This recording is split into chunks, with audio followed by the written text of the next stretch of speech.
Freud anticipated that making connections between experience and the structure of the brain would be possible once neuroscience and cognitive psychology became sufficiently evolved. A neurologist first and foremost, he believed that the mental entities that he described and whose conflicts shaped our world, the id, the ego, and the superego, would one day be more precisely identified with structures within the brain. In other words, he believed that the brain not merely mediated our experience, but shaped it as well. When we look at our embodied selves, we look back into the past, but that past is no more dead than we are. The past is something that we perform every living day, the here and the now. That other founding father of psychoanalysis, Jung, was acutely aware of this and surmised that much of our mental life, like our bodies, has ancient and prehistorical evolutionary origins. To quote Carl Jung, just as the human body represents a whole museum of organs with a long evolutionary history behind them, so we should expect the mind to be organized in a similar way. We receive, along with our body, a highly differentiated brain, which brings with its entire history, and when it becomes creative, it creates out of this history, out of the history of humankind. That age-old natural history which has been transmitted in living form since the remotest times, namely the history of the brain structure." End quote. The brain has evolved, like the body in which it sits, and it is in the process of evolving. But the evolution of the brain is different from the evolution of the body. In the brain, unlike the most systems of the other human organs, later developments do not so much replace earlier ones as add to and build on top of them. Thus, the cortex, the outer shell that mediates the most so-called higher functions of the brain, and certainly those of which we are conscious, arose out of the underlying subcortical structures, which are concerned with biological regulation at an unconscious or subconscious level, and the frontal lobes, the most recently evolved part of the neocortex, which occupy a much bigger part of the brain in humans than in our animal relatives, and which grow forwards from and on top of the rest of the cortex, mediate most of the sophisticated activities that mark us out as human: planning, decision-making, perspective-taking, self-control, so on and so forth. In other words, the structure of the brain reflects its history as an evolving ape and a evolving dynamic system in which one part evolves out of and in response to another. I think we would accept that the conflicts that Freud helped identify between will and desire, between intention and action, and broader disjunctions between whole ways of conceiving the world in which we live, are the proper concern not just of psychiatrists and psychologists, but of philosophers and of artists of all kinds, and of each one of us in daily life. Similarly, understanding the way in which the brain structure influences the mind is of absolute pertinent relevance, not just to neuroscientists, psychiatrists, psychologists, or philosophers, but to everyone who has a mind or a brain. If it turns out that there is, after all, coherence to the way in which the correlates of our experience are grouped and organized in the brain, and we can see these functions forming intelligible wholes corresponding to areas of experience and see how they relate to one another at the brain level, this casts some light on the structure and the experience of our mental world, including its many faculties. In this sense, the brain is, in fact, it has to be, a metaphor of the world. The importance of being, too. Although the brain is extraordinarily densely interconnected within itself, it has been estimated that there are more connections within the human brain than there are particles in the known universe. It is none the less true, as might be imagined, that the closest and the densest interconnections are formed within localities between immediately adjacent structures. Thus, the brain can be seen as something like a huge country, as a nested structure of villages and towns, then districts, gathered into countries, regions, and even partly autonomous states or lands. a conglomeration of nuclei and ganglia at one level, organizational foci, and broader functional regions within specific gyri or sulci, which are the folds of the cortex, at another. These then forming lobes, and those lobes ultimately forming part of one or other cerebral hemisphere. If it is true that consciousness arises from, or at least in any rate is mediated by, the sheer density and complexity of neuronal interconnections within the neuroplasticity of the brain, this structure has some pertinent consequences for the nature of that consciousness. The brain should not be thought of as an indiscriminate mass of neurons. The structure of that mass matters. In particular, it has to be relevant that at the highest level of organization in the brain, whether mediator or originator of consciousness, is divided in two. The great physiologist Sir Charles Sherrington observed 100 years ago that one of the basic principles of sensory motor control is what he called opponent processors. What this means can be thought of in terms of a simple everyday experience. If you want to carry out a delicate procedure with your right hand that involves a very finely calibrated and very fine-tuned micro movement to the left, it is made possible by using the counterbalancing, steadying force of the left hand, holding it at the same time, and pushing slightly to the right. I agree with Marcel Kinsborn that the brain is, in one sense, a system of opponent processors. In other words, it contains mutually opposed elements whose contrary influence make possible finely calibrated responses to complex situations. Kinsborn points out to 3 such oppositional pairings within the brain that are likely to be of significance. These could loosely be described as up-down, the inhibiting effects of the cortex on the more basic automatic responses of the subcortical regions; the front-back, the inhibiting effects of the frontal lobes on the posterior cortex; and right-left, the influence of the 2 hemispheres on one another. I am concerned mainly with exploring just one of these pairs of oppositions, that between the 2 cerebral hemispheres. I will at times deal with the other oppositions, up-down and front-back, as they are undoubtedly impinge on this more, especially since the hemisphere and the other hemisphere differ in the relationship that each has with the underlying subcortical structures and even with the frontal lobes. They are in this, as in so many other aspects, asymmetrical. And again, we're talking about the up-down, the inhibiting effects of the cortex on the more basic automatic responses of the subcortical regions; the front-back, which is the inhibiting effects of the frontal lobes on the posterior cortex; and the right-left, which is what we're focusing on, which is the influence of the 2 hemispheres on one another. But it is primarily the duality of the hemispheres that forms the focus of this treatise.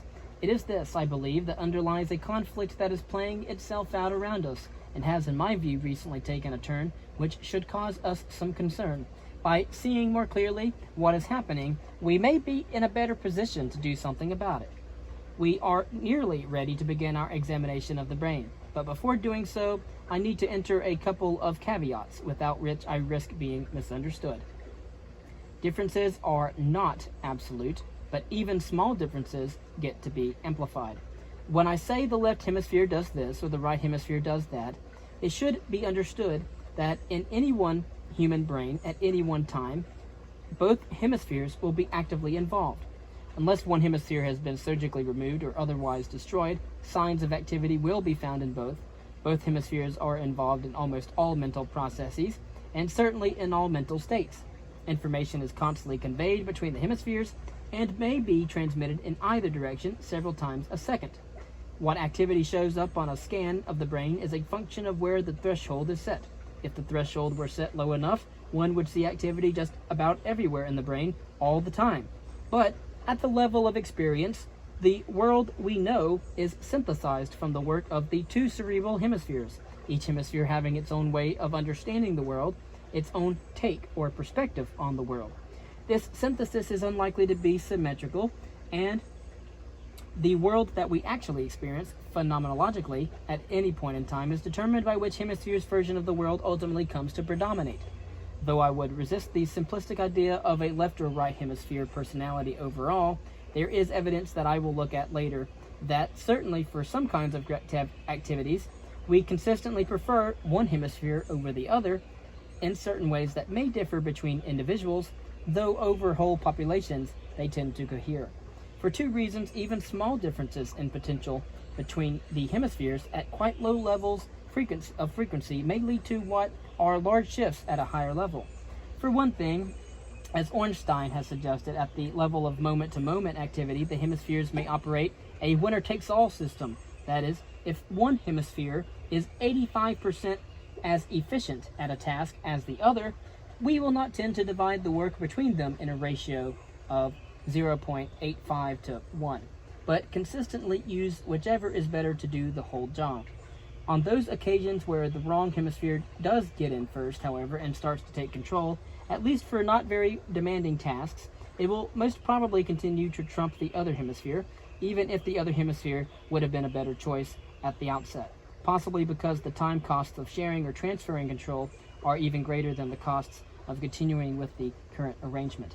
I will consider the working relationship of the hemispheres in detail, but for the present time, the other is that though such winner-takes-all effects may still be individually small, a vast accumulation of many small effects could lead ultimately to a large bias overall, especially since repeated preference for one hemisphere helps to entrench still further an advantage that may start out by being relatively marginal. To the extent that a process goes on usefully in one hemisphere, it reinforces the sending of information preferentially to that hemisphere in the future. Small initial differences between the hemispheres could compound during development, ultimately producing a wide range of functional asymmetries via a snowball mechanism. The hemispheres are thus involved in differentiating themselves. Equally, this lack of absolutism affects the way that we need to understand the data. A finding can be perfectly valid and even of the greatest significance overall, and yet admit of contrary findings. The average temperatures in Iceland and Indonesia, for example, are clearly very different. One is complete all winter all year long, the other one is summer all year long, which goes a long way in order to explain the wholly different characteristics of the vegetation, the animal life, the landscape, the culture, and economy of these two very distinct specific regions, as well as no doubt much else that differentiates their feel and, of course, the ways of life that exist there. But it is still true that the lowest average annual temperature in Indonesia is lower than the highest average annual temperature in Iceland. And of course, the averages of the temperature varies considerably from month to month, as well less predictably from day to day, and indeed from place to place within each region. The nature of generalizations is that they are approximate, but they are nonetheless of critical importance for understanding what is going on. A misplaced need for certainty may stop the process altogether. This also implies that generalizations can never be rules. As far as the hemispheres are concerned, there's almost certainly nothing that is confined entirely to one or the other. What I want to stress is that because I really do not wish to encourage simplistic dichotomizing, the differences that I hope to establish are too nuanced in order to be encapsulated in a few words or simple concepts, but I do believe that they are nonetheless important for that. Descartes was a great dualist. He thought not only that there were two types of substance, mind and matter, but that there were two types of thinking, two types of bodily movement, even two types of loving, and sure enough, he believed there were two types of people. The world is largely composed of two types of minds. But it has been said, as long as Descartes was about that the world is divided into two types of people, those who divide the world into two types of people and those who don't. But I am the second group. The others are Cartesian in their categorization, and therefore already too much of the party of the left hemisphere. Nature gave us the dichotomy when the split of the brain occurred. Working out what it means is not in itself to dichotomize. It only becomes so in the hands of those who interpret the results with Cartesian rigidity. Concerning brain organization and how it varies from an individual to another individual, there then is the question of individual difference in hemisphere dominance and laterality. I will speak throughout of the right hemisphere and the left hemisphere as though these concepts were universally applicable. Clearly that cannot be the case. Terms represent generalizations about the human condition. Handedness is related to such organization, but not in any straightforward way. For this reason, I will have little to say about handedness fascinating as it is, and in this book, except where it seems legitimately to reflect evidence of hemisphere preference. In talking about any biological variable, which Ian McGilchrist goes on, in fact, in this 450 page work to lay out the differences between the left hemisphere and the right hemisphere of the brain, and how they work together, and how one predominantly acts as a master over the other. We're talking about biological variables, and we are making some sort of generalization. But men are taller than women, for example. But the fact that some women are taller than some men doesn't render the point invalid. Handedness is one such variable. The situation is complicated by the fact that handedness is not a single phenomenon. There are degrees of handedness in different individuals for different activities, and different footedness, earedness, and eyedness, for that matter. However, in the West at present, about 89% of people are broadly right-handed, and the vast majority of these have speech and the semantic language centers in the left hemisphere of the brain. So let us call this the standard pattern. And the other 11% who are broadly left-handed, there will be variable conformations, which logically must follow one of the three patterns: the standard pattern, a simple inversion of the standard pattern, or some rearrangement. The majority, which is about 75% of this 11%, still have their speech centers in the left hemisphere, and would then appear to follow broadly the standard pattern. It is therefore only 5% of the population overall who are known not to lateralize for speech in the left hemisphere. And of these, some might have a simple inversion of the hemispheres, with everything that normally happens in the right hemisphere happening in the left, and vice versa. There is little significance in this, however, from the point of view of this thesis, except that throughout one would have to read right for left and left for right.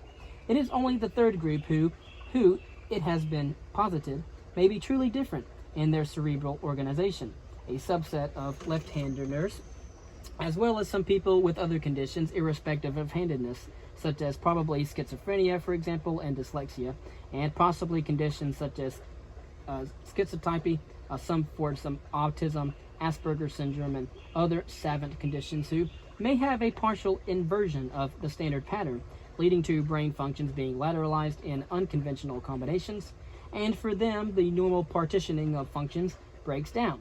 This may confer special benefits, or it could lead to disadvantages in the carrying out of different activities.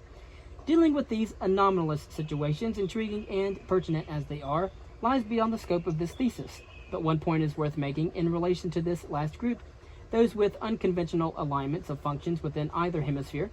And if it should turn out that the development of the semantic and syntactic language center in the left hemisphere is a key determinant of the way of seeing the world associated with that hemisphere as a whole, its translocation to the other hemisphere, or alternatively, the translocation into the left hemisphere of normally right hemisphere functions, could have widely different, even opposing effects in different cases.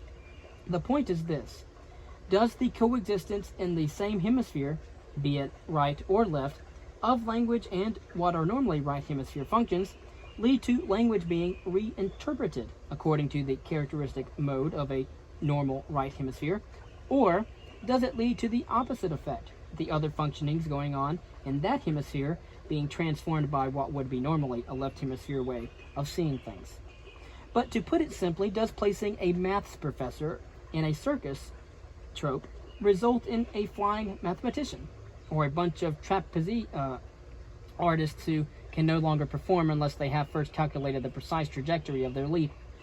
Probably both scenarios are realized in different individuals, leading to unusual talents and unusual deficits.